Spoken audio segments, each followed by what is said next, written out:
मियांवाली सिकंदराबाद में क्रिसमस के त्यौहार पर जनरल मैनेजर एग्रीटेक खाद्य फैक्ट्री की चर्च आमद क्रिश्चियन बिरादरी की तरफ से उनका शानदार इस्तकबाल किया गया। मियांवाली से हमारे ब्यूरो चीफ कैसर आवान के मुताबिक एग्रीटेक फर्टिलाइजर फैक्ट्री सिकंदराबाद के जनरल मैनेजर रेहान मुनीर ने क्रिसमस के त्यौहार के मौके पर सिकंदराबाद मसीह बिरादरी की दावत पर सेनेट एंथोनी चर्च में एक शानदार तकरीब में शिरकत की, जहां पर क्रिश्चियन कम्युनिटी ने मज़कूरा चर्च आमद पर उनका शानदार इस्तकबाल किया। इस मौके पर जनरल मैनेजर रेहान मुनीर ने अपने खिताब में क्रिश्चियन कम्युनिटी को क्रिसमस की मुबारकबाद देते हुए कहा कि एग्रीटेक की इंतजामिया सिकंदराबाद के लोग उनकी खुशियों और गमों में हमेशा शिरकत करते हैं। यहाँ इस कम्युनिटी की तीसरी नस्ल आबाद है जो हमेशा हर हाल में फैक्ट्री इंतजामिया के साथ खड़ी होती है। यहाँ इनको फुल सिक्योरिटी मुहैया की गई और ये लोग सुकून से अपनी इबादत कर सकते हैं।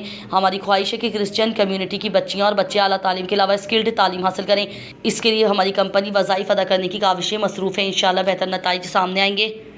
आप तमाम दोस्तों को जिन्होंने हमें यहाँ दावत दी है इस चर्च की तरफ से मैं उनका शुक्रगुजार हूँ और मेरी तरफ से इस पूरी कम्युनिटी को तहे दिल से क्रिसमस की मुबारक हो, आपको ईद की मुबारक हो। आपके घर में अल्लाह ताला बरकत दे, आपके रिज़्क़ में अल्लाह बरकत दे। ये हमारी ढेरों दुआएं हैं।